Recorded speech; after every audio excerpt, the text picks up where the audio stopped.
మంది మా తండ్రి నాయన నీ కొందరాన్ని తీసుకొస్తాం తండ్రి. వాక్యం పట్టణం సాయం చేతండి నీ కొందరాన్ని తీసుకొస్తాం. పాటలు ఎందుకు మొదట సాయం చేతండి నేను నీ కొందరాన్ని తీసుకొస్తాం తండ్రి. నేను రాని బిడ్డలను తోడుకురాతండి నేను శుద్ధపరుస్తుంది. నేను ఏ మాట్లాడుతున్నాను సాయం చేతండి నేను శుద్ధపరుస్తుంది. నేను కరెంట్ విషయంలో వాతావరణం సాయం చేతండి నేను నీ కొందరానికి తీసుకొస్తాం తండ్రి. నేను అలాగే తండ్రి నేను రానంటి బిడ్డలందరూ తోడుకురాతండి శుద్ధపరచండి. నేను ఏ మాట్లాడుతుంది మరొకరికి సాయం చేతండి. నేను మొదటి సాయం చేతండి. నేను రెండో మొదటి సాయం చేతండి. నేను పాటలు ఎందుకు వాక్యం తోడుగా నిలుగుతుంది. నేను నీ పరిశుద్ధాత్మ తోడుగా ఉంచండి. నేను నీ కోపాలు దయచేతండి. నేను యేసు పరిశుద్ధమని నీకున్నాను తండ్రి. ఆమేన్. నీ కృపలేని క్షణము నీ దయలేని క్షణము నేను ఊహించలేను యేసయ్యా. నీ కృపలేని క్షణము నీ దయలేని క్షణము నేను ఊహించలేను యేసయ్యా. యేసయ్యా నీ కృప నాకు చాలయ్యా. నీ కృప లేనిదే నేనుండలేనయ్యా. యేసయ్యా నీ కృప నాకు చాలయ్యా. నీ కృప లేనిదే నేనుండలేనయ్యా. నీ కృప లేని క్షణము నీ దయ లేని క్షణము నేను ఊహించలేను యేసయ్యా. మహిమను విడిచి మహిలోకి దిగి వచ్చి మార్గముగా మారి మనిషిగా మార్చావు. మహినే నీవు మాధుర్యముగా మార్చి మాదిరి చూపి మరో రూపమిచ్చావు. మహిమను విడచి మహిలోకి దిగి వచ్చి మార్గముగా మారి మనిషిగా మార్చావు.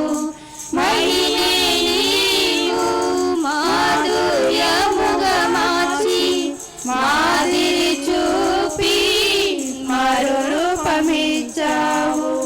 మహిమలో నేను మహిమను పొందా మహిమగా మార్చింది నీ కృప. మహిమలో నేను మహిమను పొందా మహిమగా మార్చింది నీ కృప. యేసయ్యా నీ కృప నాకు చాలయ్యా. నీ కృప లేనిదే నేనుండలేనయ్యా. యేసయ్యా నీ కృప నాకు చాలయ్యా. నీ కృప లేనిదే నేనుండలేనయ్యా.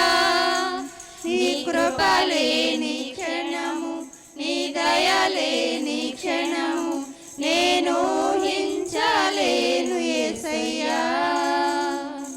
ఆజ్ఞల మార్గమున ఆశ్రయమునిచ్చి ఆపత్కాలమున ఆదుకున్నావు. ఆత్మీయులతో ఆనందింపజేసి ఆనంద తైలముతో అభిషేకించావు. ఆజ్ఞల మార్గమున ఆశ్రయమునిచ్చి ఆపత్కాలమున ఆదుకున్నావు. ఆత్మీయులతో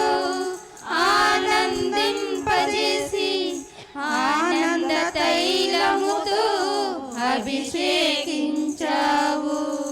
ఆశ తీరా ఆరాధన చేసి అదృష్టమిచ్చింది నీ కృప. ఆశ తీరా ఆరాధన చేసి అదృష్టమిచ్చింది నీ కృప. యేసయ్యా నీ కృప నాకు చాలయ్యా.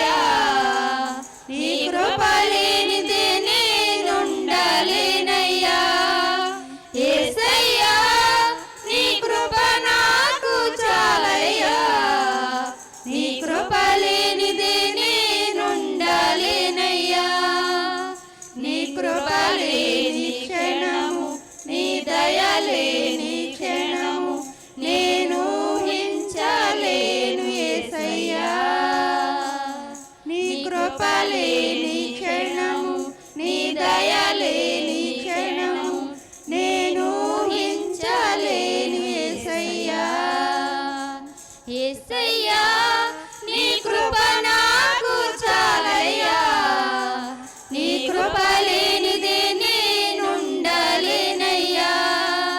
యేసయ్యా నీ కృప నాకు చాలయ్యా, నీ కృప లేనిదే నేనుండలేనయ్యా. పూకింత పరిమళమా ఒకరోజుకింత అందమా, పువ్వుకింత పరిమళమా ఒకరోజుకింత అందమా, పూస్తున్నది హృదయాన్ని, పూస్తున్నది ఉదయాన్ని, రాలిపోతున్నది త్వరలోనే, రాలిపోతున్నది త్వరలోనే, పువ్వు కింద పరిమళమా ఒకరోజుకింత అందమా. ఓ చిన్న పువ్వు తన జీవితంలో పరిమళాన్ని ఇస్తుందయా, ఓ చిన్న పువ్వు తన జీవితంలో పరిమళాన్ని ఇస్తుందయా. ఆ పువ్వు కంటే మరి గొప్పగా చేసిన నీలో ఆ పరిమళముందా, ఆ పువ్వు కంటే మరి గొప్పగా చేసిన నీలో ఆ పరిమళముందా, పువ్వు కింద పరిమళమా ఒకరోజుకింత అందమా.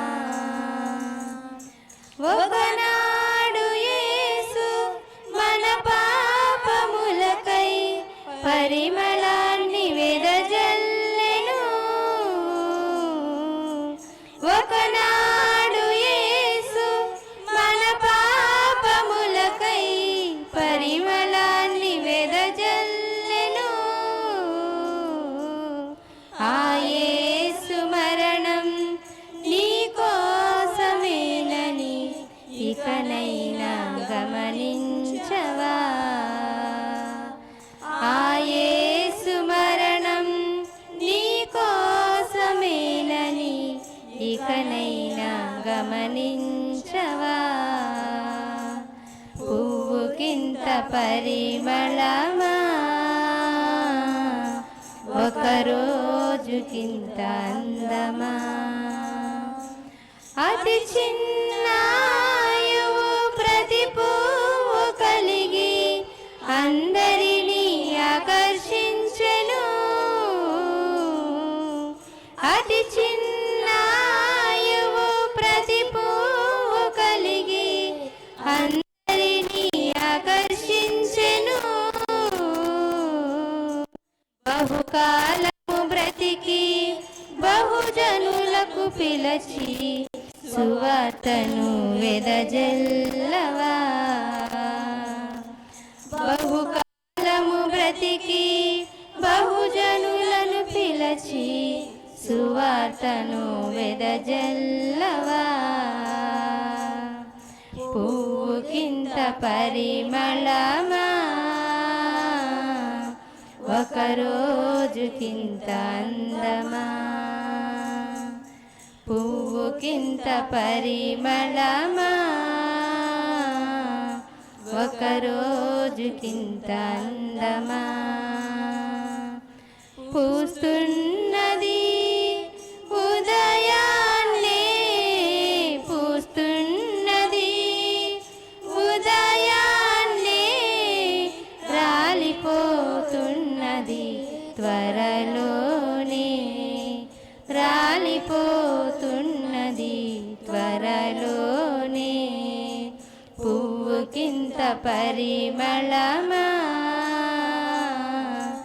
ఒకరోజుకింత అందమా.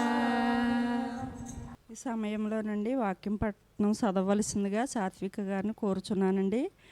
1 తిమోతి పత్రిక 2వ అధ్యాయము 10వ వచనం. వాక్యపట్టణం అండి. 1 తిమోతికి రాసిన పత్రిక 2వ అధ్యాయము 10వ వచనం చదువుకుందామండి.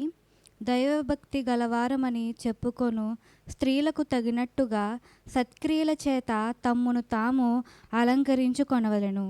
ఇచ్చిన వాక్యం దేవుడు బలపరచును, దీవించును గాక. ఆమేన్. ఈ అవకాశం ఇచ్చిన దేవునికి నా వందనాలు, కృతజ్ఞతలు. వాక్యపట్నం చదివినిపించిన సాత్విక గారికి క్రీస్తు పేరట నా వందనాలండి. ఈ సమయంలో నుండి జీవమణి గారు వచ్చి మొదటి వర్తమానం చెప్పవలసిందిగా కోరుచున్నానండి. మమ్మల్ని మిక్కిలిగా ప్రేమించిన నా ప్రియపరలోక తండ్రి, మీ పరిశుద్ధమైన నామానికి వందనములు, స్తుతులు, స్తోత్రాలు దేవా. మరలా ప్రేమించి మాకందరికీ కూడా తండ్రి స్త్రీల కూడిక సిద్ధపరిచి తండ్రి నాయన ఇచ్చిన సమయాన్ని బట్టి తండ్రి మీకు కృతజ్ఞతాస్తుతులు స్తోత్రాలు చెల్లించుకుంటూ నా యొక్క చిన్ని ప్రార్థన పాదశానికి చేర్చుకోమని త్వరగా రాను యేసుక్రీస్తునామములో ప్రార్థించి బ్రతిమాలి వేడుకుంటున్నాను పరమ తండ్రి. ఆమేన్. ముందుగా దేవాది దేవుడికి కృతజ్ఞతాస్తుతులు చెల్లించుకుంటున్నానండి. ఆత్మీయ తల్లి గారికి, ఆత్మీయ తండ్రి గారికి నా వందనాలండి. ప్రియ సంఘానికి, నాతోటి సహోదరులందరికీ నా వందనాలండి. మొట్టమొదటిగా మనం దేవునిలో నుండి నేను కొద్దిగా మాటలు మీతో పంచుకోవడానికి ఈ సమయం నాకు దయచేస్తారండి. మరొకసారి దేవాది దేవుడికి కృతజ్ఞతాస్తుతులు చెల్లించుకుంటున్నానండి. మనము దేవునిలో నుండి మొట్టమొదటిగా తల్లి తండ్రి గర్భంలోనికి ఈ భూమి మీదకి వచ్చామండి. వచ్చిన తర్వాత మనము మొట్టమొదటిలో మనం ఎక్కడున్నామండి? తల్లి తండ్రి చాటున జీవించామండి కొంతకాలం, ఒక వయసు వచ్చే వరకునండి. అప్పుడు మనకి ఒక బాధ్యత అంటూ, ఒక భయం అంటూ, ఒక ధైర్యం అంటూ ఏది ఉండదండి. మనకి కూడా ఏది తెలీదు. ఎందుకంటే తల్లిదండ్రులే భరిస్తారండి ప్రతిదీ కూడా. మనకి ఒక వస్త్రం కావాలన్నా, ఆహారం కావాలన్నా వారు కష్టపడి మనని పోషిస్తారండి. మరి స్త్రీలుగా ఉన్న మన అందరమును ఒక 16 సంవత్సరాలు వచ్చేటప్పటికి, 20 సంవత్సరాలు వచ్చేటప్పటికి, అలా ఒక సంవత్సరాలు వచ్చేటప్పటికి మనకు వివాహం అనేది చేస్తారండి. వారి బాధ్యత ప్రకారంగా చేస్తారండి. వారు చేసి మరి మనం అప్పటి వరకు ఎక్కడున్నామంటే తల్లి తండ్రి చాటున, తోడబుట్టిన వారి మధ్యన మనం బ్రతికామండి. మరి వివాహము అవిన తర్వాత మనం క్రొత్త ప్రాంతానికి, కొత్త జనం మధ్యకి మనం వెళ్తామండి. అక్కడ మనం ఎలా మెసలాలో, ఎలా ఉండాలో కూడా మనకి తెలియదండి. ఒక్కోసారి చాలా టెన్షన్ కింద భయపడతాము. అత్తయ్య గారి పట్ల ఎలా ఉండాలో, మామయ్య గారి పట్ల ఎలా ఉండాలో, మరిది గారులు ఆడబడుచులు ఉంటే వారి పట్ల ఎలా ఉండాలో మనకి అర్థమవుదండి. ఆ పరిస్థితిలో ఇది ఎందుకు వచ్చిన పెళ్ళి అన్న మన ఆలోచన మనకే వచ్చేస్తుందండి. అప్పటి వరకు మనకి ఒక కుటుంబం అంటూ కూడా ఉండదండి. మనకి వివాహం అవిన తర్వాత కొద్ది కాలానికి అప్పటి వరకు కూడా మనకి బాధ్యతలు అనేవి రావు. మరి అత్తయ్య గారి మాట వినము, ఎవరు చెప్పినా మనకి వినము. ఆ మాట త్రోసివేస్తామండి. ఎందుకంటే ఇప్పటి వరకు తల్లిదండ్రులు కొంచెం గారంగా చూస్తారండి. ఆ మాటలు మనకి చెప్పేటప్పటికి మనం ఆలకించమండి. అలాగే కొద్ది కాలం అవిన తర్వాత, వివాహం అవిన తర్వాత కొద్ది కాలానికి 2-3 సంవత్సరాల తర్వాత మనకి ఒక బాధ్యతలు అంటూ వస్తాయండి. ఆ బాధ్యతలు మనకి పిల్లలు పుట్టాక ఆ పిల్లల హృదయాల నుంచి మనం ఎలా ఉండాలి, మరి భర్త హృదయం ఎలా పరిశీలించాలి, కొన్ని బాధ్యతలు వచ్చేటప్పటికి మనకి అప్పుడు ప్రారంభమవుతుందండి జీవితం. అప్పటి వరకు మనకి ఏది తెలియదండి. అప్పుడు తల్లిదండ్రులు విడిచిపెడతారు, అత్తయ్య మామయ్య అందరూ కూడా విడిచిపెడతారు. అప్పుడు నాకు ఒక కుటుంబం ఏర్పడుతుందండి. ఆ కుటుంబంలో మనం స్త్రీలుగా కొన్ని బాధ్యతలు తీసుకుని కుటుంబాన్ని గృహ పరిపాలనగా మనం చేస్తామండి. అప్పుడు గృహ పరిపాలన చేసినప్పుడు మనం ఎలా ఉంటాం? కొన్ని వస్తువులు ఏర్పాటు చేసుకుంటాం, కొన్ని ఇంట్లోకి సామాగ్రి కావాలంటాం. అవన్నీ అప్పటి వరకు తల్లిదండ్రుని అడిగిన మనము తర్వాత భర్తను అడుగుతామండి. మరి భర్తను ఎలా అడుగుతాం? అవకాశం వచ్చినప్పుడు, తన బయట నుంచి వచ్చినప్పుడు మనకు అవసరం వచ్చిందనుకోండి, అది ప్రేమగా అడుగుతాం. కొంతమంది బావ అంటారు, కొంతమంది మాయ అంటారు, కొంతమంది యజమానుడు అంటారు, కొంతమంది గారంగా ప్రేమగా అక్కడ అడుగుతారండి. మరి అదే అవసరం లేకపోతే మనం అలా మాట్లాడమండి ఆ టయాన్ని. అలా తర్వాత కొన్ని బాధ్యతలు మనకి ఏర్పాటు అవ్వకండి. అప్పటి వరకు మనం ఎక్కడున్నాం? లోకంలో ఉన్నామండి. లోకంలో కొన్ని అన్నీ కూడా మనం చూస్తూ ఉంటాము. అనేక కుటుంబాలు, మనము కూడా కుటుంబంలో ఉంటాము. అక్కడ మనం ఇంటి ఇల్లాలుగా ఉంటామండి. ఇంటి ఇల్లాలుగా కొన్ని బాధ్యతలు మనం ఏర్పాటు చేసుకుని, నా కుటుంబాన్ని ఇలా కట్టుకోవాలి, నా పిల్లలు ఇలా ఉండాలి, నా భర్త ఇలా ఉండాలి అని ఒక ఆలోచన అంటూ, ఒక తలంపు అంటూ మనం తీసుకుంటామండి. అప్పటి వరకు మన జీవితంలో తల్లిదండ్రులు నట్టి, అత్తయ్య మావయ్య ఏంటి వీళ్ళందరినీ త్రోసివేస్తామండి. తర్వాత మళ్ళీ పిల్లలకి కొద్ది వయసు పెరిగేటప్పటికి ఇంకా కొన్ని బాధ్యతలు మనకి వస్తాయండి. మనం అలా లోకములో పెరుగుతున్న తర్వాత మన అందరము కూడా ఒక సంఘములోకి దేవుడి పిలుపుని బట్టి వచ్చామండి. తల్లిదండ్రుల నుండి, పుట్టిన నుండి మెట్టినింటికి, మెట్టి నుండి లోకములో ఉన్నామండి. అప్పటి వరకు లోకములో ఉండి దేవుడు ఏర్పాటు చేసుకుని క్రీస్తు సంఘములోకి మనం వచ్చామండి. అలా మనం ఎలా వచ్చామండి? క్రీస్తు మనల్ని ప్రేమించి మనకి ఈ సమయాన్ని దేవుడే ఇచ్చారండి. మన అంతటా మనమైతే రాలేదండి. అలా వచ్చిన మనము ఈ లోకంలో ఉన్నది మనం చూసాము, మనము కొనుక్కున్నాము, ఎన్నో వస్తువులు కొనుక్కున్నాము. బంగారం కావాలంటే బంగారం కొనుక్కున్నాం, శారీస్ కావాలంటే శారీస్, అలా ఎన్నో వస్తువులు కొనుక్కున్నామండి. కానీ అవన్నీ లోకరీతిగా ఉన్నవి. అవి కొన్ని క్షణాలు, కొన్ని గంటలు సంతోషాన్ని ఇస్తాయండి. కానీ కన్న తండ్రి ఇంకా ఎన్నో సంతోషాలు మనకి ఇస్తారండి. ఎందుకంటే మనం క్రైస్తవ స్త్రీలుగా మనం ఎలా ఉండాలని కొద్దిగా మాటలు నేను వివరిస్తున్నానండి. మనలో కావాల్సింది ముందుగా క్రైస్తవులు స్త్రీలుగా మనలో ఉండవలసింది సిద్ధపాటు, సరి చేసుకోవాలండి. అలాగే సరి చేసుకోవాలి, సిద్ధపాటు ఉండాలి, గృహాన్ని కట్టుకోవాలి. మరి మనకి ఎన్నో ఒత్తిడి ఉంటాయండి. అయినా అప్పుడు మనం దేవుళ్ళలోకి వచ్చిన మనము ధైర్యంగా నిలబడాలండి. మనం ధైర్యంగా ఉండి మన కుటుంబాలని కట్టుకోవాలండి. ప్రార్థన చేసుకోవాలండి. దేవుని సహవాసము సంపాదించుకోవాలి. వారి హృదయాలు ఎలాగున్నాయో పరిశీలించాలండి.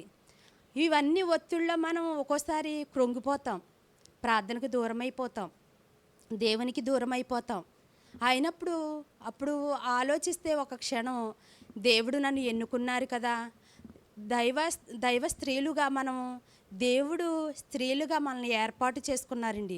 మొట్టమొదటిలో ఈ ప్రకృతిలో సృష్టిలో మరి ఒక స్త్రీ ఒక పురుషుడే ఉన్నారండి. ఉన్నప్పుడు వారి ద్వారా ఎంతోమంది విస్తరించాలని దేవుడు చెప్పారండి.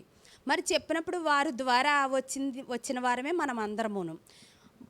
మొట్టమొదటిగా ఆదాము హవ్వగారు ఉన్నారండి. ఈ భూమి మీద దేవుడు చేసి ఉన్నారు. వారు ఎన్నో సంవత్సరాలుగా ఉన్నారండి వారు. మరి అలా కొద్ది కొద్దిగా కొన్ని సంవత్సరాలు జరిగినప్పటికీ వారు దేవుడికి వ్యతిరేకంగా ఉన్నారు. అలాగే ఈ సమయంలో కూడా దేవుడు మన ఆకాశముతోనూ భూమి మీద ఉన్న భూమికి చెప్పుకుంటున్నారండి. యెషయా గ్రంథంలో దేవుడు సెలవిచ్చారు కదండి ఆ మాట అండి. మరి దేవుడు అంత సంతాపము కలిగి అంత బాధ కలుగుతున్నారంటే దైవ స్త్రీలుగా మనము గృహాలు కట్టుకోవాలి, కుటుంబాన్ని కట్టుకోవాలి. ముఖ్యంగా మనము దేవుడు మనల్ని ప్రేమిస్తున్నారు, మరి ఎంతగానో మన దేవుడు ఎన్నుకున్నారండి. లోకంలో ఉన్నవన్నీ సంతోషాన్ని, కీడు ఉంది, మేలు ఉంది. కీడుని తీసుకోవాలి, మేలును తీసుకోవాలి మనమండి. కీడుని సమానంగా తీసుకోవాలి, మేలుని కూడా సమానంగా తీసుకోవాలి. లోకంలో ఉన్నవి అవి విడిచిపెట్టాలండి. దేవుడిచ్చిన సంతోషాన్ని మనం అంగీకరించాలండి. అలాగే ముఖ్యంగా స్త్రీల్లో ఉండవలసిన లక్షణాలు పిరికితనం ఉండకూడదండి, ధైర్యం కలిగి మనం ఉండాలండి. అలాగే మొదటి సమయాలండి 25వ అధ్యాయం అండి. జీవగ్రంథంలో జ్ఞాపకం చేసుకోవచ్చండి ఒకసారి అండి. 25వ అధ్యాయం 3వ వచనం అండి. అతని పేరు నాబాలు, అతని భార్య పేరు అబిగయలు. ఆ స్త్రీ సుబుద్ధి గలదై రూపేసై ఉందండి. అక్కడండి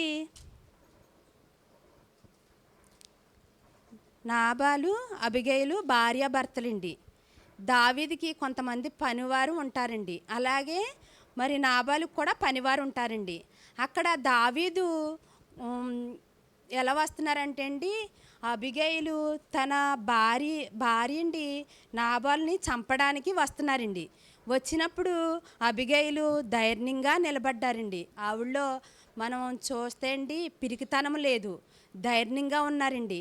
మరి దావీదుని ఎదుర్కోవడానికి ఒక సామాగ్రి, కొన్ని వస్తువులు తీసుకునిండి వారిని ఎదుర్కొని సాష్టాంగ నమస్కారము చేసిండి వారికి అబిగైలు తన కుటుంబాన్ని కట్టుకున్నారండి. అక్కడ ఆమెను చూసి మనము కొన్ని నేర్చుకోవచ్చండి. ఎందుకంటే మనం అనుకోండి, మన ఇంటి యజమానుడు ఎవరితో చిన్న గొడవ పడినా ఏదైనా మాట వచ్చినా మనం అలా వెళ్ళమండి. ఎందుకంటే భయపడుతూ పిరికితనంగా ఉండి మనము సైడ్ అయిపోతామండి, వారే చూసుకుంటారు కదా అని. మరి అబిగైల్ అయితే అక్కడ అలా చూసుకోలేదండి. తన అంతట తన భర్త మొండివాడు, మరి దావీదుకి వ్యతిరేకంగా ఉన్నారనేసిండి దావీదు చంపడానికి నాబాలు మీదకి వచ్చినప్పుడు అబిగైలు వెళ్ళారండి. కొన్ని సామాగ్రి కట్ట పట్టుకునిండి. 25వ అధ్యాయం 23వ వచనమండి. అబిగైలు దావీదు కనుగొని గార్ధభూమి నుండి త్వరగా దిగి దావీదునకు సాష్టాంగ నమస్కారము చేసి అతని పాదములు పట్టుకుని ఇట్లా అనెను, నా ఏలినవాడా, ఈ దోషము నాదని ఎంచుము. అక్కడేంటి అబిగైలు ఏంటంటే అండి, అక్కడ దావీదు దగ్గరికి ఎదుర్కొని వెళ్ళి నా భర్త ఎలాంటి వారు అని చెప్పిండి. కొన్ని మాటలు ఆయనకి సాష్టాంగ నమస్కారము చేసిండి. అక్కడ సర్దుబాటు చేసుకుని తన కుటుంబాన్ని కట్టుకున్నారండి.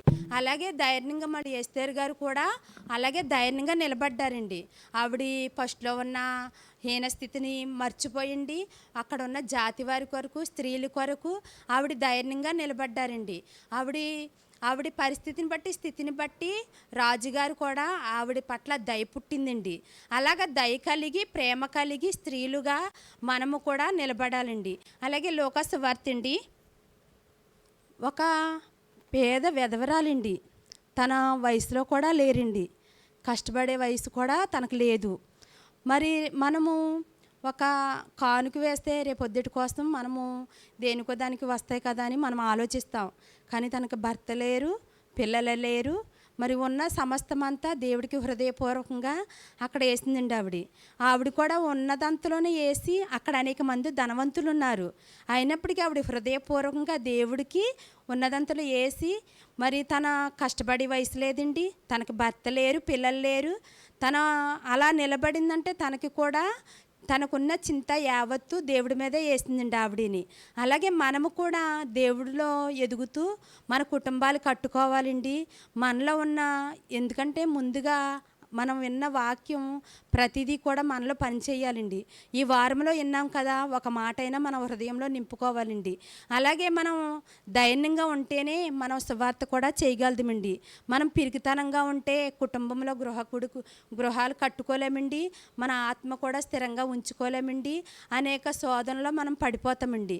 అందుకనే ధైర్యంగా ఉండి అపవాదిని గద్దించి సింహం వలె వాడు తిరిగినప్పుడు ప్రార్థనా శక్తితోటి ధైర్యంగా ప్రార్థన చేసుకుంటూ వాడిని గద్దించే సింహం వల్ల వాడు ప్రపంచమంతా తిరిగినప్పుడు మనము గృహాల్లో ఎక్కువ ప్రార్థన చేసుకోవాలి. ఒక్కో బిడ్డ, ఇప్పుడు 2 బిడ్డలున్నా 3 ఉన్నా వారి హృదయాలు ఎలాగున్నాయో పరిశీలించుకోవాలి. ఎక్కువ దేవుని సహవాసము మనం సంపాదించుకోవాలండి. నా మాటలు ముగిస్తున్నానండి, ప్రార్థన చేసుకోవచ్చండి. మహోన్నతుడ, మహాగణుడా, నా ప్రియపరలోక తండ్రి, మీ పరిశుద్ధమైన నామానికి వందనములు, స్తుతులు, స్తోత్రాలు దేవా. తండ్రి, ఇప్పటి వరకు నాయనా మీ మాటలు మాతో మాట్లాడి ఉన్నారు, అందుని బట్టి వందనాలు తండ్రి. మేము బలహీనులుగా కాక తండ్రి, బలవంతులుగా తండ్రి, క్రైస్తవుల స్త్రీలుగా తండ్రి ప్రభా మీ ఎదుటనైనా సాగిలిపడి నైనా మిమ్మల్ని నాయనా తండ్రి వాక్యానుసారంగా మేము జీవించే భాగ్యాన్ని కృపను అనుగ్రహించమని బలపరచమని ప్రార్థిస్తూ ఇచ్చిన ఈ తరుణం కొరకు మీకు కృతజ్ఞతాస్తుతులు స్తోత్రాలు చెల్లించుకుంటూ నా యొక్క చిన్ని ప్రార్థన మీ పాద సన్నిధికి చేర్చుకోమని త్వరగా రానున్న యేసుక్రీస్తునామమున ప్రార్థించి బ్రతిమాలి వేడుకుంటున్నాను పరమ తండ్రి, ఆమె. సహోదరు గారు మొదటి వర్తమానం అందించిన సహోదరు జీవమణి గారికి నా వందనాలండి. అవునండి, సహోదరు చెప్పినట్లుగా మన కుటుంబాన్ని మన స్త్రీలోనే ఉందండి. మన కుటుంబాన్ని కట్టుకోవాలన్నా, మన కుటుంబాన్ని చెడుపుకోవాలన్నా మనలోనే ఉందండి. అవునండి, సహోదరు చెప్పినట్లుగా మన కుటుంబాన్ని మనం ఒక్కరే కాక మన పిల్లలనేంటి, మన భర్తనేంటి, మన సన్నిధిలోకి మన ప్రార్థన ద్వారా మన నడవడిక ద్వారా మన కుటుంబాన్ని కూడా మన సన్నిధులకు నడిపించాలని చుట్టుపక్కల వారికి కూడా మంచి మాటలు చెప్పాలండి. అవునండి, భర్తని అతను చంపాలని దావీదు గారు మనుషులు పంపినప్పటికీ అబిగయీలు తగ్గించుకునండి తన భర్త కొరకు ఆవిడ వెళ్ళి ఆయన్ని నమస్కారం చేసిందండి. అటు హృదయాలు మనందరికి కూడా కలిగి ఉండాలని, మన కుటుంబాల్ని శ్రీగా మనం మరింతగా మనం కట్టుకోవాలని అడుగుతున్నానండి. అమ్మా విశ్వాసమ్మ అనుకువ కలిగి ఉండాలమ్మా, అమ్మా విశ్వాసమ్మ అనుకువ కలిగి ఉండాలమ్మా, భక్తి గల స్త్రీలకు తగినట్టుగా, భక్తి గల స్త్రీలకు తగినట్లుగా శక్తినాశ్రయించి బ్రతకాలమ్మా, శక్తినాశ్రయించి బ్రతకాలమ్మా, అమ్మా విశ్వాసమ్మ అనుకువ కలిగి ఉండాలమ్మా, అమ్మా విశ్వాసమ్మ అనుకువ కలిగి ఉండాలమ్మా, నగలు న్యాయాల పైన అత్యాస వలదమ్మా, క్షయము కాని శాశ్వతము పైన నీకు కలదమ్మా, నగలు నాణ్యాల పైన అత్యాస వలదమ్మా, క్షయము కాని శాశ్వత ధనము పైన నీకు కలదమ్మా, నీ వేష భాషలలో అనుకరణ చావాలమ్మా, నీ వేష భాషలలో అనుకరణ చావాలమ్మా, నీతి వస్త్రధారణని అలంకరణ కావాలమ్మా, నీతి వస్త్రధారణని అలంకరణ కావాలమ్మా, అమ్మా విశ్వాసమ్మ అనుకువ కలిగి ఉండాలమ్మా, అమ్మా విశ్వాసమ్మ అనుకువ కలిగి ఉండాలమ్మా, తేనె లాంటి తీపి మాటలు వర్ణించుట దేనికమ్మా, క్రియలు లేని గొప్ప బోధలు ఉపయోగం లేనివమ్మా, తేనె లాంటి తీపి మాటలు వర్ణించుట దేనికమ్మా, క్రియలు లేని గొప్ప బోధలు ఉపయోగం లేనివమ్మా, అనురాగం ఆత్మీయతలే నీ సంపదలవ్వాలమ్మా, అనురాగం ఆత్మీయతలే నీ సంపదలవ్వాలమ్మా, యేసు ప్రేమ ప్రతిరూపముగా ఇలా నీవు నిలవాలమ్మా, యేసు ప్రేమ ప్రతిరూపముగా ఇలా నీవు నిలవాలమ్మా, అమ్మా విశ్వాసమ్మ అనుకువ కలిగి ఉండాలమ్మా, అమ్మా విశ్వాసమ్మ అనుకువ కలిగి ఉండాలమ్మా, మెడలోని సిలువ ధరిస్తే నీకేమి లాభమమ్మా, జీవితాన సిలువను మోస్తే నిత్యమైన జీవమమ్మా, మెడలోన సిలువ ధరిస్తే నీకేమి లాభమమ్మా, జీవితాన సిలువను మోస్తే నిత్యమైన జీవమమ్మా, గుడిలోన దేవదూతలా కనిపిస్తే సరిపోదమ్మా, గుడిలోన దేవదూతలా కనిపిస్తే సరిపోదమ్మా, ప్రతి చోట క్రీస్తు దివ్వెలా వెలిగిస్తే సిరినీదమ్మా, ప్రతి చోట క్రీస్తు దివ్వెలా వెలిగిస్తే సిరినీదమ్మా, అమ్మా విశ్వాసమ్మ అనుకువ కలిగి ఉండాలమ్మా, అమ్మా విశ్వాసమ్మ అనుకువ కలిగి ఉండాలమ్మా, భక్తి గల స్త్రీలకు తగినట్టుగా, భక్తి గల స్త్రీలకు తగినట్టుగా శక్తినాశ్రయించి బ్రతకాలమ్మా, శక్తినాశ్రయించి బ్రతకాలమ్మా, అమ్మా విశ్వాసమ్మ అనుకువ కలిగి ఉండాలమ్మా, అమ్మా విశ్వాసమ్మ అనుకువ కలిగి ఉండాలమ్మా. మహోన్నతుడు నా తండ్రి, నాయన నీకు వందనాలు, స్తుతులు, స్తోత్రములు తండ్రి. ఈ రోజునైనా మరి 4వ నెలలో మరి నాయన నీ చిత్తానికి అప్పగించుకుంటూ మరి స్త్రీలు కూడికి పెట్టుకున్నారు నాయన తండ్రి.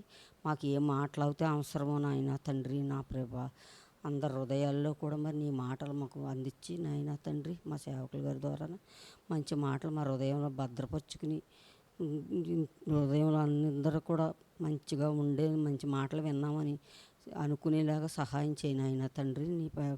నీకు యేసు పరిశుద్ధ నామములో అడిగి వేడుకుంటున్నాను పరమ తండ్రి. ఆమేన్. ప్రార్థన చేసుకుందామండి.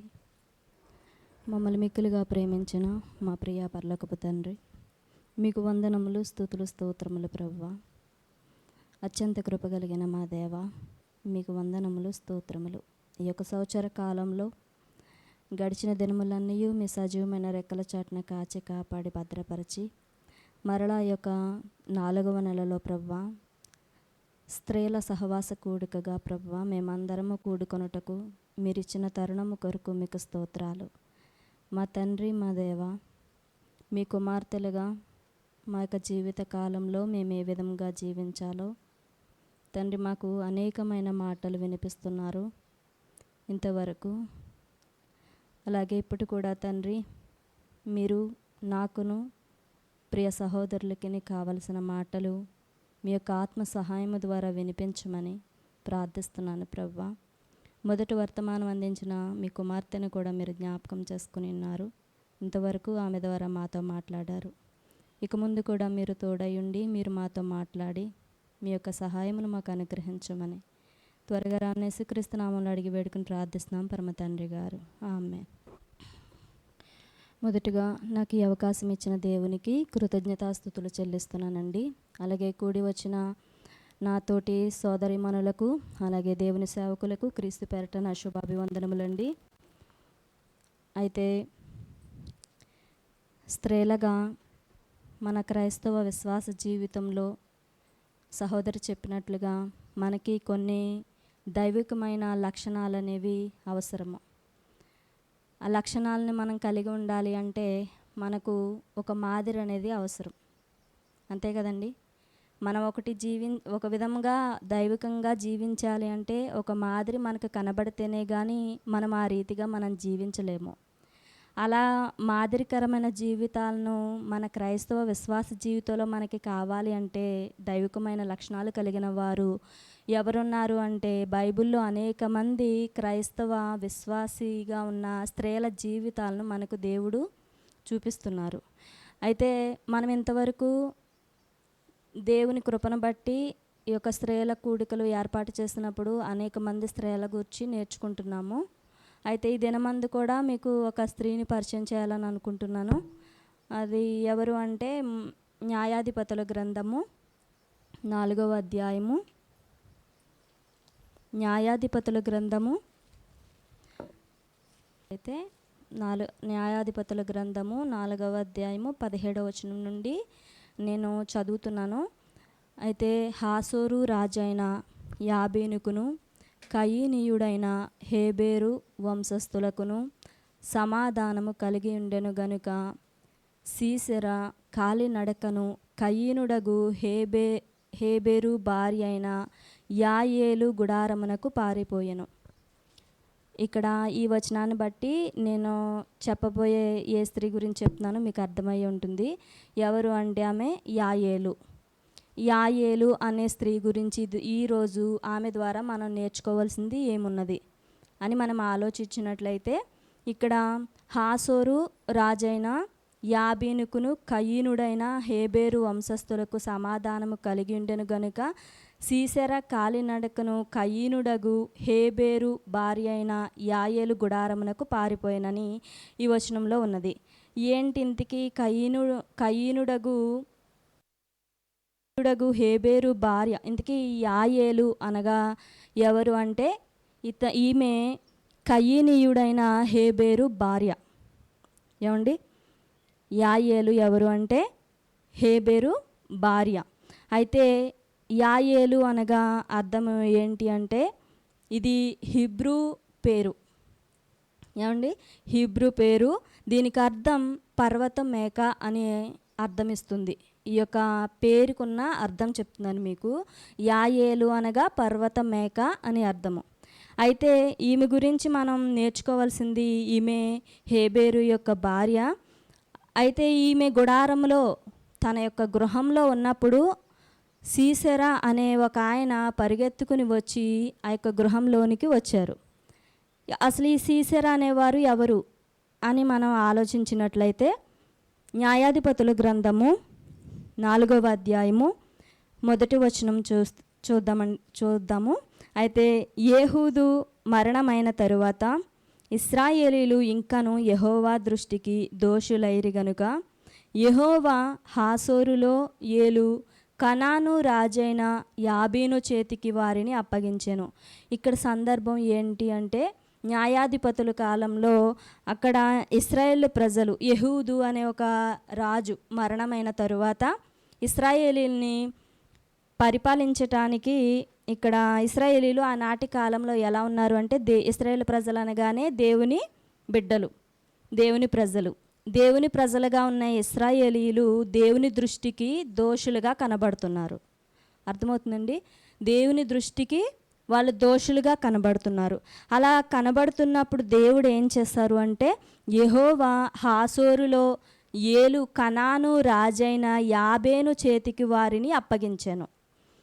ఈ యొక్క రాజు, దేవుడు ఏం చేశారు, వీళ్ళు నా దృష్టికి దోషులుగా ఉన్నారు, వీరికి నేను ఎన్ని చేసినా కూడా వీరు మరలా అదే తప్పు త్రోవలోనికి వెళ్ళిపోతున్నారు అని దేవుడు ఆలోచన చేసి ఏం చేశారంటే, హాసోరులో ఒక రాజు ఏలుతున్నాడు. ఆయన ఎవరు అంటే కనాను రాజు. ఆ కనాను రాజు ఎవరు అంటే యాబీను. ఏమండి, యాబీను చేతికి వారిని అప్పగించారు. ఎవరిని? ఇశ్రాయేలీల ప్రజలని యాబీను అనే రాజు చేతికి అప్పగించారు.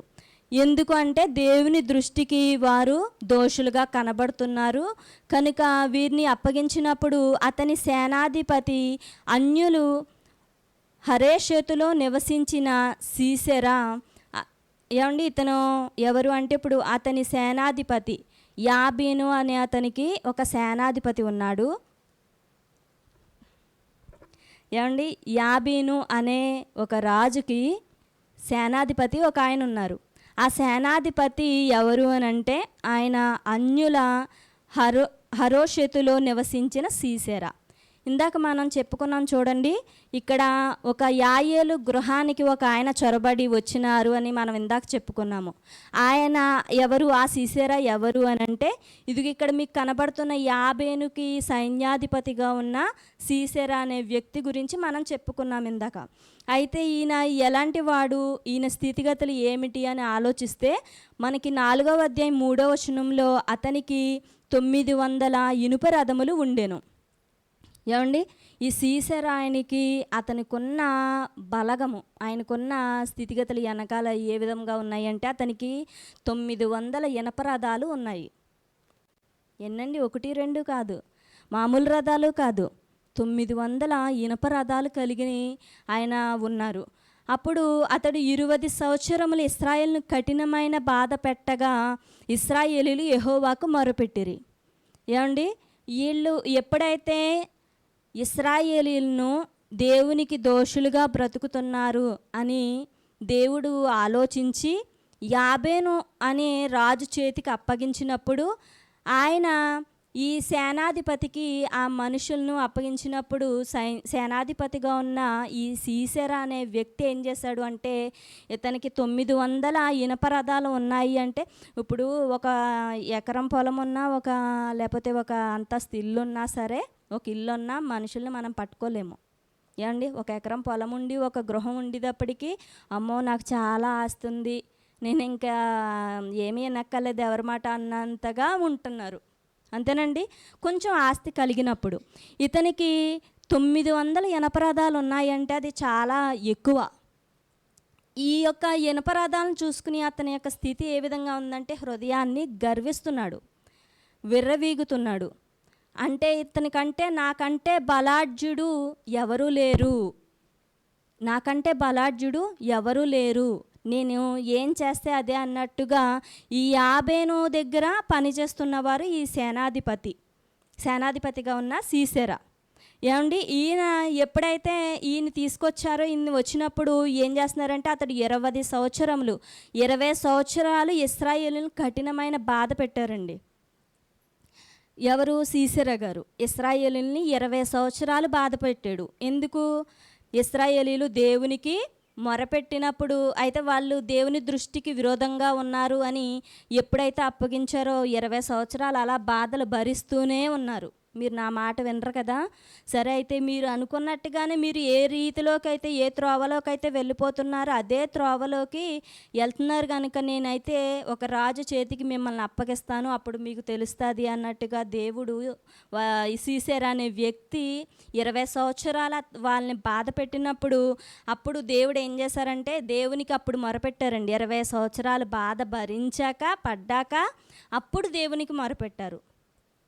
ఏమండి, మనమైనా అంతే. ఒకసారి మనకి మన ఆరోగ్యం మన స్థితిగతులు అన్నీ బాగున్నప్పుడు మనం దేవునికి మొరపెట్టము. దేవునికి ప్రార్థించాలన్నా ప్రార్థనకి వెళ్ళాలన్నా వాక్యం వినాలన్నా మనకే తెలియని నిర్లక్ష్యం అనేది పెరిగిపోతుంది. అయితే మన స్థితిగతులు బాగాలేదు, మన ఒంట్లో బాగాలేదు, ఆరోగ్యం లేదు, ఏమీ లేదనుకోండి, అప్పుడు మనం ఏమనుకుంటాం అంటే అయ్యో నా ప్రభువా నాకు ఆరోగ్యం దయచేయండి తండ్రి అని మనం ప్రార్థిస్తాము.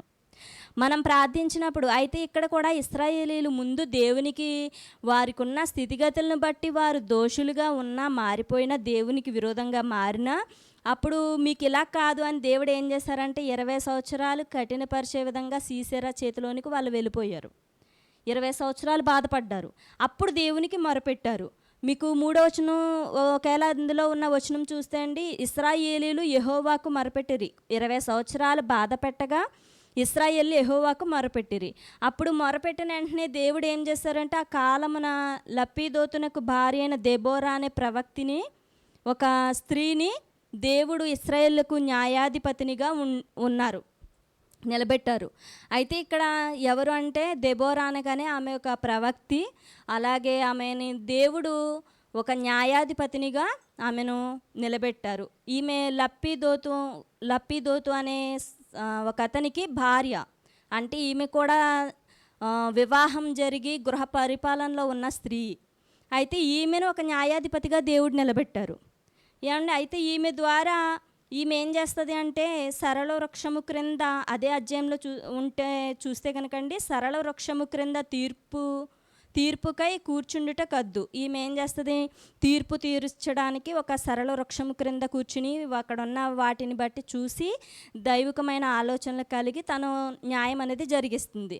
అయితే ఈమెకి ప్రవక్తి కనుక ఆ ప్రవక్త అనగానే దేవుడు వారితో మాట్లాడిన మాటలను ప్రజలకి వారు తెలియజేస్తున్నప్పుడు ఈ విధంగా ఆమె చేస్తుండగా ఈ సీసెరా అనే ఇశ్రాయేలీలు కఠిన బాధలు పడుతున్నారు కదా అని ఈమె నిలబెట్టారు. దేవుడు నిలబెట్టినప్పుడు ఈమె ఏం చేస్తుంది అంటే న్యాయం తీర్చడానికి, తీర్పులు తీర్చడానికి ఈమె చూస్తుంది కదండి. అయితే ఈమెకి బారాకు అనే ఒక వ్యక్తి ఉన్నారు. బారాకు గారు ఏం చేస్తారు అంటే ఈమెకి ఒక సహాయకుడిగా ఉంటారండి. బారాకు అనే వ్యక్తి ఈ యొక్క దెబోరా అనే స్త్రీకి సహాయకంగా ఉంటారు. ఉన్నప్పుడు ఈమె ఏం చెప్తుంది అంటే సీసెరా దేవునితో మాట్లాడినప్పుడు ఏమండి, నా 7వ వచనం చూడండి, అందులో ఏమని ఉంటుందంటే, నేను నీ దగ్గరకు యాబీను సేనాధిపతి అయిన సీసెరాను అతని రథములను అతని సైన్యమును కీషోను ఏటి యొద్దకు కూర్చి నీ చేతికి అప్పగించదనని ఇశ్రాయేలు దేవుడైన యెహోవా సెలవిచ్చి ఉండలేదా బారాకుతో చెప్తుంది. బారాకు దెబోరాకి సహాయకుడిగా ఉన్నాడు. ఈ బారాకు గారికి చెప్తుంది ఏమని అంటే సీసెరాను నీ చేతికి అప్పగిస్తారు దేవుడు, అది దేవుడు సెలవిచ్చిన మాట, అతని సైన్యమును నీకు అప్పగిస్తారని దేవుడు చెప్పారు అని దెబోరా చెప్పినప్పుడు బారాకు నువ్వు కూడా నాతో వస్తే నేను వెళ్తాను, ముందు నువ్వు వెళ్ళమని చెప్తుంటే నేను వెళ్ళను, నేను ఒక్కడనే వెళ్తే నేను జయించలేను, నన్ను కూడా చంపేస్తారు వాళ్ళు, నువ్వు కూడా నాతో పాటు రావాలి అని దెబోరా గారిని అడిగారు. దెబోరా గారు సరే నేను నీతో కూడా వస్తాను, అయితే నువ్వేం చేస్తావంటే ఇక్కడ 10వ వచనం చూస్తానండి, బారాకు జెబూలీనీయులను నఫ్తాలీయులను కెదేషునకు పిలిపించినప్పుడు 10,000 మంది మనుషులను అతని వెంట వెళ్ళిరి. దెబోరాయి కూడా అతనితో పోయాను. అయితే ఇక్కడ ఏం చేస్తారంటే సీసెరా అనే వ్యక్తి ఇశ్రాయేల్ ప్రజలను బాధపరుస్తున్నారు కదా, ఇతన్ని ఎలాగైనా సరే అణిచివేయాలి, ఇతని సైన్యమును కూడా ఏ విధంగానైనా సరే సంహరించాలి అని దేవుడు ఏం చేశారంటే దెబోరాను ప్రవక్తని లేపినప్పుడు ఆమె బారాకు ద్వారా ఏమని చెప్తుందంటే, నువ్వు కొంతమంది 10,000 మంది ఇదిగో జెబూలీనీల్లో ఉన్నారు, అలాగే నఫ్తాలీల్లో ఉన్నవారిని కూడా నువ్వు 10,000 మందిని ఏర్పాటు చేసుకో. వారిని 10,000 మందిని తీసుకొచ్చి నువ్వేం చేస్తావంటే, అప్పుడు దెబోరా గారు కూడా వీళ్ళతో వెళ్ళి, ఏమండి బారాకు గారు ఏం చేస్తారు అంటే, వీరిరువురు కూడా సీసెరాని ఎలాగైనా సరే హతం చేయాలి, ఇశ్రాయేల్ ప్రజలు దేవుని ప్రజలు కదా, వారిని హతం చేయాలని చూస్తున్నారు కాబట్టి, వారిని బాధపరచాలని చూస్తున్నారు కాబట్టి సీసెరాని నేను ఎలాగైనా సరే చంపాలి అన్నట్టుగా దేవుడు ఇదిగో ఈ దినాన్ని నీ చేతికి అప్పగిస్తారు అని బయలుదేరారండి. అలా బయలుదేరినప్పుడు ఇక్కడ 15వ వచనం చూస్తే, బారాకు వారిని హతం చేయనట్లు యెహోవా సీసెరాను అతని రథములన్నిటినీ అతని సర్వసేనను కలవరపరచగా సీసెరా తన రథము దిగి కాలినడకను పారిపోయెను.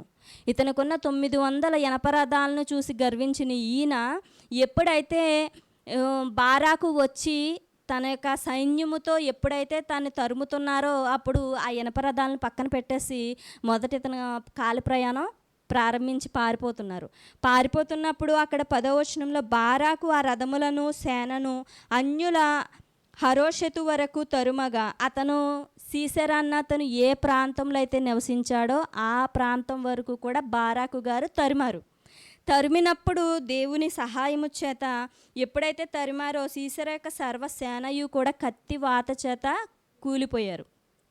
ఏమండి, కత్తి వాత చేత కూలిపోయారు, ఒక్కడైనను మిగిలి ఉండలేదు. అంటే సీసెరా దగ్గర ఉన్న ఆ యొక్క సైన్యం ఏదైతే ఉన్నదో ఆ సైన్యం అంతా కూడా ఈ బారాకు తనతో పాటు వచ్చిన సైన్యాధిపతులు అదే 10,000 మంది వచ్చిన మనుషులు అందరూ కూడా ఏం చేశారంటే, తనకున్న సీసెరాని ఎలాగైనా సరే దేవుని బిడ్డలను వాళ్ళు బాధపరుస్తున్నారు, కఠినంగా ఉంటున్నారు కనుక వాళ్ళని ఎలాగైనా సరే సంహరించాలి అని వాళ్ళు వెళ్ళినప్పుడు తనకున్న సైన్యాన్ని అంతటిని కూడా చంపేశారండి. ఒక్కరు కూడా మిగిలి ఉండలేదు.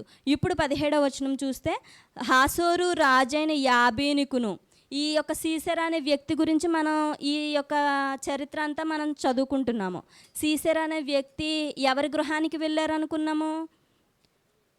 ఏ స్త్రీ గురించి చెప్పుకుంటున్నామండి ఇప్పుడు?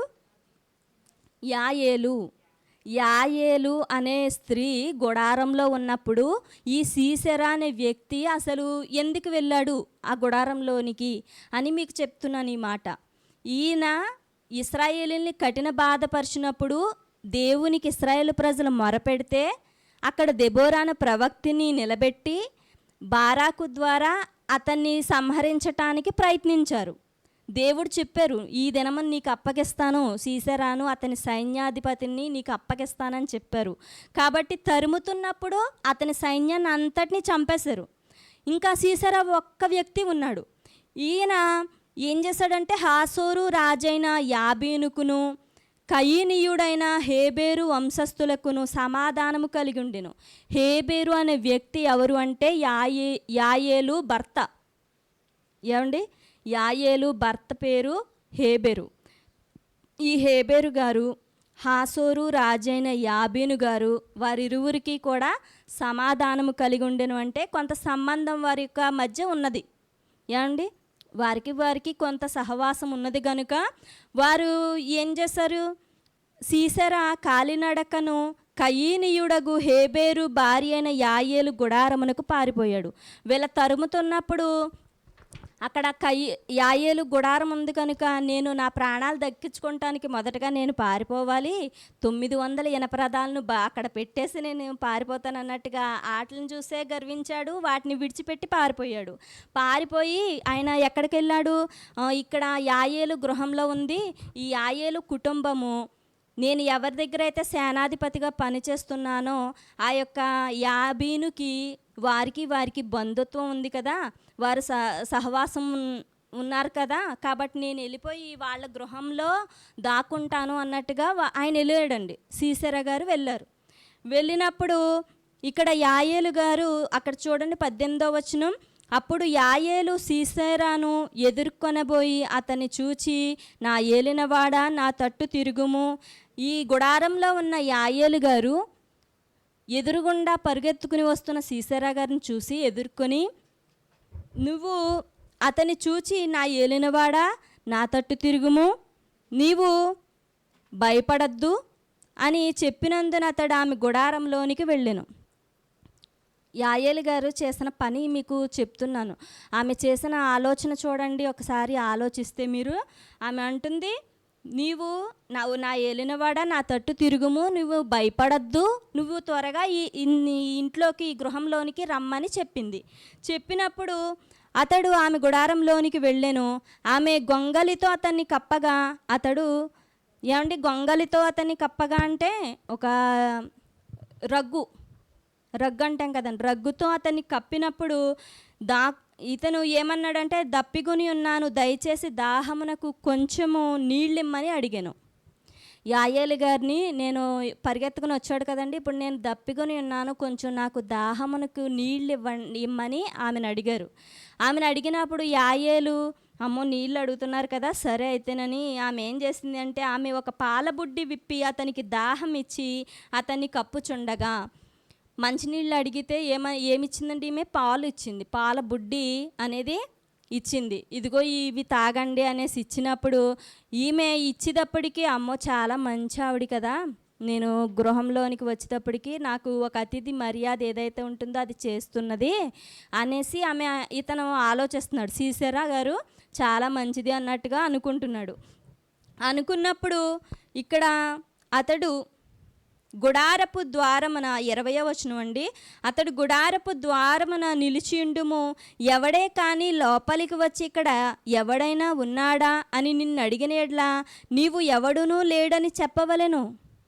అమ్మ, నేను నీళ్ళు అడిగితే నువ్వు మంచి నీళ్ళు అడిగాను, నువ్వమ్మ పాలు ఇచ్చావు, సరే అయితేని ఇప్పుడు నేను ఇక్కడ దాక్కుంటాను, నేను దాక్కున్నప్పుడు ఎవరైనా వచ్చి ఇక్కడ ఎవరైనా ఉన్నారా అని నిన్ను అడిగారు అనుకో, నువ్వు ఎవరు ఇక్కడ లేరని చెప్పమ్మా అని చెప్పమన్నారండి. ఎవరండి? సీసెరా గారు. దాక్కుంటానికి బారాకు నుండి తప్పించుకుని ఈ యాయేలు గుడారంలోనికి వెళ్ళినప్పుడు ఈమె అతిథి మర్యాద ద్వారా చేస్తున్న దానికి ఈయన ఏం చేశారు, నువ్వు ఇక్కడ ఎవరైనా ఉన్నారంటే ఎవరైనా వచ్చి అడిగితే ఎవరు లేరని చెప్పమనేసి ఆయన చెప్పారు. ఆయన చెప్పినప్పుడు అక్కడ నీవు ఎవడునూ లేడని చెప్పవలెను. పిమ్మట హేబేరు భార్య అయిన యాయేలు గుడారపు మేకు తీసుకుని సుత్తి చేత పట్టుకుని అతని యొద్దకు మెల్లగా వచ్చి అతనికి అలసట చేత గాఢ నిద్ర కలిగి ఉండగా నేలకు దిగునట్లు ఆ మేకును అతని కణతలలో దిగగొట్టెను. అర్థమైందండి ఈ మాట? అతిథి మర్యాద చేసింది. చేసిన తరువాత ఇక్కడ యాయేలు ఏం చేసింది అంటే, ఆమె అతని మెల్లిగా ఈ యొక్క ప్రయాణం చేసి పరిగెత్తి వచ్చాడు. వచ్చి ఈయన నీళ్ళమ్మన్నప్పుడు పాలు త్రాగి అతను మెల్లిగా నిద్రలోనికి జారుకున్నప్పుడు గాఢ నిద్రలోనికి వెళ్ళిపోయాడు. అలా వెళ్ళిన తర్వాత ఈమె చేసిన ఒక ఆలోచన ఏమిటి అంటే, ఈమె ఒక గుడార ద్వారమును నిలిచి 21 అండి. పిమ్మట హేబేరు భార్యన యాయేలు గుడారపు మేకు తీసుకుని సుత్తి చేత పట్టుకుని అతని యొద్దకు మెల్లిగా వచ్చి అతనికి అలసట చేత గాఢ నిద్ర కలిగి ఉండక నేలకు దిగునట్లు ఆ మేకును అతని కణతలలో దిగగొట్టగా, ఆమె చేసిన పని, ఈమె యాయేలు గారు ముందు నుంచి ఇశ్రాయేలు ప్రజల గురించి, దేవుని గురించి తెలుసు ఈ యొక్క యాయేలు గారికి.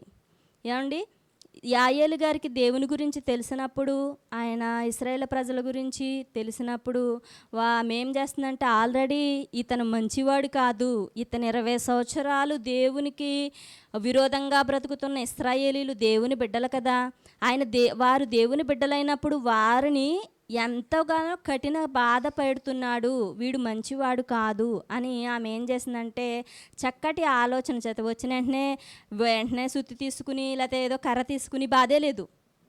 ఆమె ఆలోచన వివేకము ఒకసారి మనం ఆలోచించాలి. అతిథి మర్యాద కింద తను వచ్చిన వెంటనే పాలబుడ్డి ఇచ్చింది, నీళ్ళు అడిగినప్పుడు మీరు వచ్చి మీకు ఏ భయము లేదు, మీరు ఇక్కడికి రండి, ఇక్కడ ఉండండి అని చెప్పింది. అతనికి ఆ విధంగా చెప్పి నిద్రలోనికి జారుకున్న తర్వాత ఇతనికి దేవునికి విరోధమైన వాడు ఇతను అని ఆలోచన చేసి గుడారపు మేకు, ఇదివరకు గుడారాలు వేసేవారండి. గుడారాలు వేసుకుని ఉండే, మనకిలా బిల్డింగ్లు గట్ట ఏమి కాదండి. అప్పుడు వాళ్ళు చేసుకున్నది ఉంటే రాజభవనాలు ఉండేవి, లేకపోతే గుడారాలు వేసుకుని వాళ్ళు చేసుకునేవారు. గుడారాలకి పెద్ద పెద్ద మేకులు లాంటివి దిగేసి దాన్ని నిలబెట్టేవారు. అది అలాంటి మేకు ఆమె దగ్గర ఉన్నది. ఆమె ఏం చేసిందంటే ఆ మేకు తీసుకుని మెల్లిగా అతని దగ్గరికి వెళ్ళి, ఎలాగా గాఢ నిద్రలోకి జారుకున్నాడు, ఇతను చంపటానికి వాళ్ళు తరుముతున్నారు కనుక అని ఆలోచించి వివేకముతో ఒక మేకు తీసుకుని సుత్తిచ్చుకుని అతని కణతలలో కొట్టిందండి. మెల్లిగా వచ్చి దిగ్గొట్టేసింది. అలా తల పగిలి అతడు చచ్చిపోయాడు. సీసెరా అనే ఒక వ్యక్తి. ఆమె ఆలోచించిన విధానము, దేవునికి విరోధమైన వాడు వీడు, ఇతను ఈ విధంగా ఉంటే వారికి ఇంకనూ కఠిన బాధలు అనేవి ఎక్కువైపోతాయి, కాబట్టి ఇతన్ని చంపేయాలి అని ఒక ఆలోచించింది. ఈమె అలా చేసినప్పుడు అతడు 22వ వచనం, అతడు చచ్చెను. బారాకు సీసెరాను తరుముచుండగా యాయేలు అతన్ని ఎదుర్కొని వచ్చి, రమ్ము, నీవు వెతుకుచున్న మనుషుడు నీకు చూపించదనగా అతడు వచ్చినప్పుడు సీసెరా చచ్చి పడి ఉండెను, ఆ మేకు అతని కణతలలో ఉండెను. ఆమె దిగ్గొట్టేసి వెంటనే మళ్ళీ బయటకు వచ్చేసి ఏమని చెప్తుంది, బారాకు గారు కనిపించినప్పుడు, మీరు వెతుకుతున్న వ్యక్తి ఇదిగో మా గదిలో మా ఇంట్లో ఉన్నాడు, మీరు ఒకసారి వచ్చి మా గుడారంలో ఉన్నాడు కనుక ఒకసారి మీరు వచ్చి చూడండి అని చెప్పేసి చెప్పింది. అలా చెప్పేటప్పటికి ఈయన వచ్చేటప్పటికే అది ఆ యొక్క మేకు అతని కణతలలో దిగినప్పుడు అతను వెంటనే ప్రాణం విడిచి చనిపోయాడండి. అయితే ఇలా జరిగిన ఈ యొక్క సంఘటన బట్టి దేవుడు ఆనాడు మరొక స్త్రీ గురించి కూడా మీకు ఇందాక ప్రస్తావించడం జరిగింది. ఎవరు అంటే దెబోరా గారు గురించి కూడా ఇందాక మీకు చెప్పాను. ఈ యొక్క సీసెరాని తరమడానికి పట్టుకోవడానికి ప్రయత్నించింది ఆమె ఆమె కదండి, దెబోరా గారే కదా. చంపింది అయితే యాయేలు గారు చంపారు. అయితే ఈమె ఏం చేసిందంటే దెబోరా గారు, బారాకు గారు దేవుణ్ణి జరిగిన మేలును బట్టి ఒక విరోధి, ఒక శత్రువు చనిపోయాడు అని దేవుణ్ణి స్తుతించడం అనేది ప్రారంభిస్తారు. 5వ అధ్యాయం 1వ వచనంలో, ఆ దినమున దెబోరాయు అభినోయము కుమారుడైన బారాకును ఈ కీర్తన పాడిరి, దేవుని స్తుతించడం అనేది ప్రారంభిస్తారు. ప్రారంభించినప్పుడు మరలా అదే 5వ అధ్యాయము 24వ వచనం చూడండి ఒకసారి. అందులో ఏమనుంటుంది, కయీనీయుడైన హేబేరు భార్య యాయేలు స్త్రీలలో దీవెన నొందును. ఇక్కడ చెప్తున్న మాట చూసారా, ఒక యాయేలు ఎటువంటి స్త్రీ అని ఆలోచిస్తే మనం, ఒక భయంకరమైన దుర్మార్గుడిగా ఉన్న సీసెరాను, ఒక 900 ఇనపరథాలు ఉన్నాయని గర్వించే ఒక వ్యక్తిని ఎంత ధైర్యంగా వెళ్ళి తనకున్న వివేకంతో ఆలోచించి, జ్ఞానంతో ఆలోచించి తను చేసిన పని అతన్ని చంపడం ఎంత ధైర్యం ఉండాలండి ఒక స్త్రీకి నిజంగా ఒక వ్యక్తిని అంత భయంకరమైన అతన్ని చంపాలి అంటే ఆమెకి ఎంత ధైర్యం ఉండాలి. ఆ విధముగా వాళ్ళందరూ కూడా ప్రయత్నిస్తుంటే 10,000 మందిని తీసుకుని బారాకు గారు వస్తుంటే ఒక స్త్రీ ఇంత మేకిచ్చుకుని తీసుకుని వచ్చి తన వివేకంతో పట్టుకుని వచ్చి చంపేసింది. నిజంగా చూసారా ఎంత గొప్ప ఆలోచనను. ఇది కూడా ఏమని అంటున్నారంటే, అక్కడ కయీనీయుడైన హేబేరు భార్య యాయేలు దీవెన నొందును, దేవుని దీవెన అనేది ఆమె పొందుకున్నది. అయితే గుడారములో ఉండు స్త్రీలలో ఆమె దీవెన నొందును. అతడు దాహం అడిగెను, ఆమె పాలు తెచ్చి ఇచ్చెను. సర్దారులకు తగిన పాత్రతతో మేగడ తెచ్చి ఇచ్చెను. ఆమె మేకును చేత పట్టుకునెను, పనివాని సుత్తెను కుడి చేత పట్టుకుని సీసెరాను కొట్టెను. వాని తలను ఆమె పగలగొట్టెను. ఆమె అతని తలను సుత్తితో కొట్టగా అది పగిలెను. అతడు ఆమె కాళ్ళ క్రింద కృంగుపడి పరుండెను. ఆమె కాళ్ళ యొద్ద కృంగిపడెను. అతడు ఎక్కడ కృంగెనో అక్కడనే పడి చచ్చెను.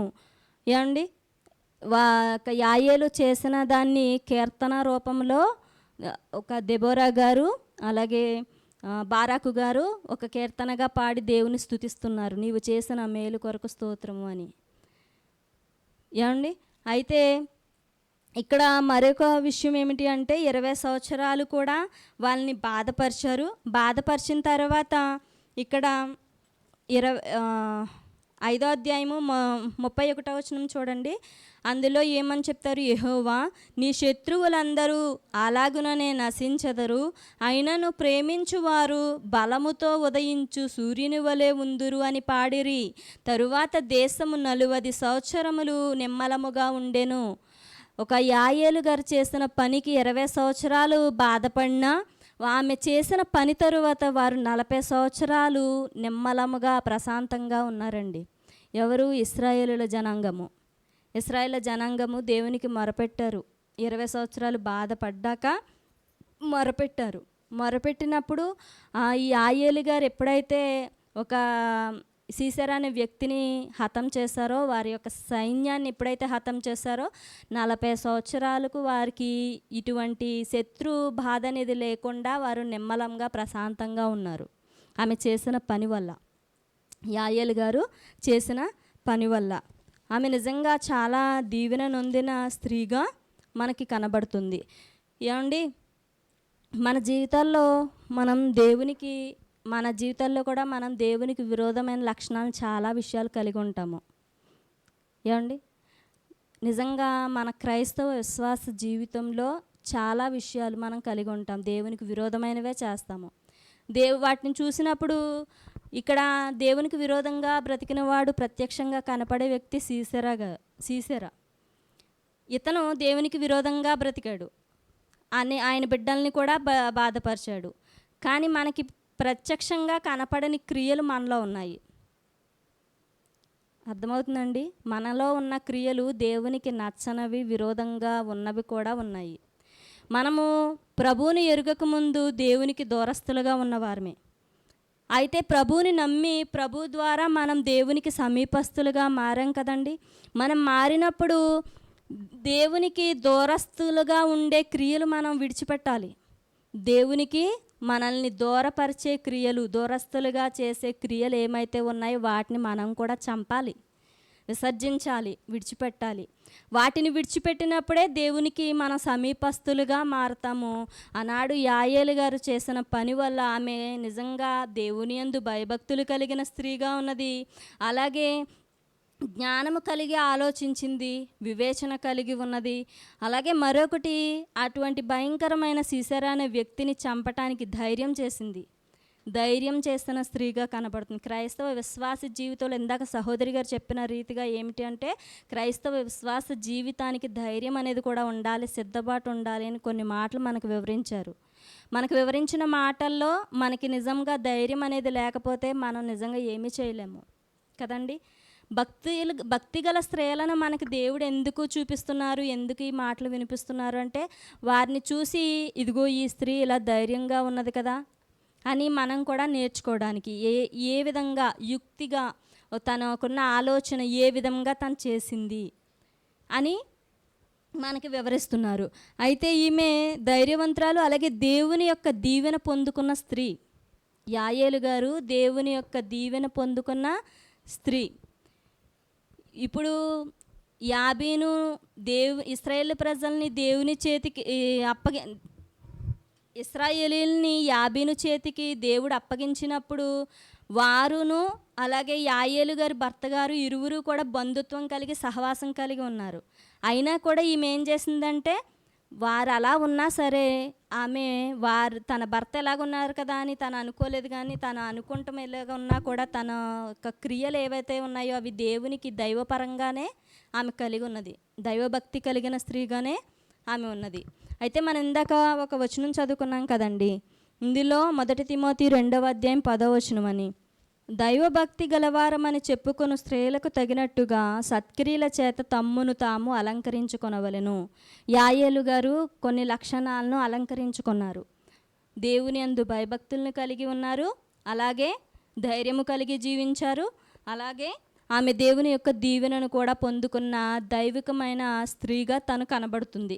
అలాంటి విధముగా మనం కూడా మనకి మాదిరికరమైన జీవితాలను చూపిస్తున్నప్పుడు, వినిపిస్తున్నప్పుడు మనము అట్టి అలంకరణ కలిగి ఉండాలని ఈ నా కొద్ది మాటలు ముగిస్తున్నానండి. ప్రార్థన చేసుకుందాము. మమ్మల్ని మిక్కిలిగా ప్రేమించిన మా ప్రియ పరలోకపు తండ్రి, మీ ఘనమైన, ఉన్నతమైన, శ్రేష్టమైన, అతి పవిత్రమైన నామము కొరకు లెక్కలేని వందనాలు, స్తుతులు, స్తోత్రాలు. మా తండ్రి, మా దేవ, ఈ యొక్క దినమందు తండ్రి దేవ ఇంతవరకు మీరు వినిపించిన మాటల కొరకు స్తోత్రములు. యాయేలు గారు తన జీవితంలో ప్రభువా మీకు విరోధంగా బ్రతుకుతున్న వారి ఎడల తను జరిగించిన ఆలోచన, తన క్రియలు ఏ విధముగా ఉన్నాయో, దైవభక్తి కలిగిన స్త్రీలు సత్క్రియల చేత అలంకరింపబడాలి అని చెప్పిన రీతిగా మేము మీ యందు భయభక్తులు కలిగి, జ్ఞానము కలిగి, వివేకము కలిగి తండ్రి మీ యొక్క దీవెన పొందుకొని మీ కుమార్తెలుగా జీవించటానికి మీ కృపను మా పట్ల అనుగ్రహింపచేయండి. అలాగే తండ్రి మరొక స్త్రీని కూడా మాకు వివరించారు, దెబోరా గారు ప్రభువా. మరి ఆమె కూడా తండ్రి ఎన్నో మాటలను గురించి మాకు వినిపించినారు. ఒక స్త్రీగా ఉన్నప్పటికీ ఒక స్త్రీ ద్వారానే శత్రువును హతం చేయించిన గొప్ప దేవుడుగా మీరున్నారు దేవా. మేము ఎల్లప్పుడూ కూడా మీ ప్రియ కుమార్తెలుగా జీవించటానికి అనేకమైన మాదిరికరమైన జీవితాలను క్రైస్తవ విశ్వాస జీవితంలో మాకు వినిపిస్తున్న విధానము కొరకు మీకు స్తోత్రములు దేవా. మీరు ఇచ్చిన అవకాశము కొరకు మరొకసారి కృతజ్ఞతాస్తుతులు చెల్లించుకుంటూ చిన్నపాటి ప్రార్థన ప్రభైన క్రీస్తు నామమున సమర్పించి వేడుకుంటున్నాం పరమ తండ్రి గారు. ఆమేన్. నామమునకు స్తుతులు స్తోత్రములు చెల్లించుకుంటున్నాము నాయన.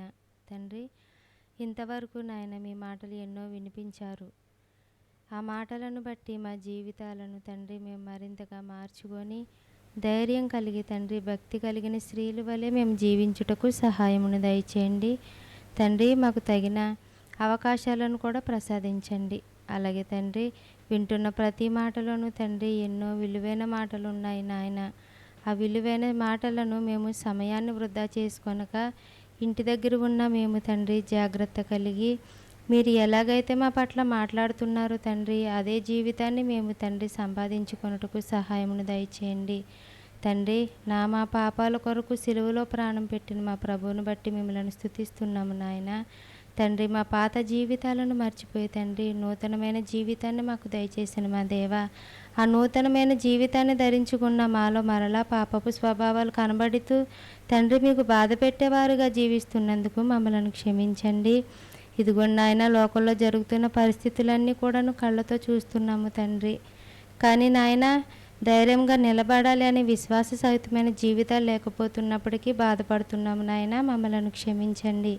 వింటున్న మాటలను బట్టి తండ్రి ధైర్యం తెచ్చుకొని జీవించగలిగే మీ ఆత్మ సహాయంతో మమ్మల్ని ముందుకు నడిపించమని మా రక్షకుడు మీ ప్రియకుమారుడైన యేసుక్రీస్తు వారి పేరట సహాయము కొరకు ప్రార్థన అడుగుతున్నాము తండ్రి. ఆమేన్.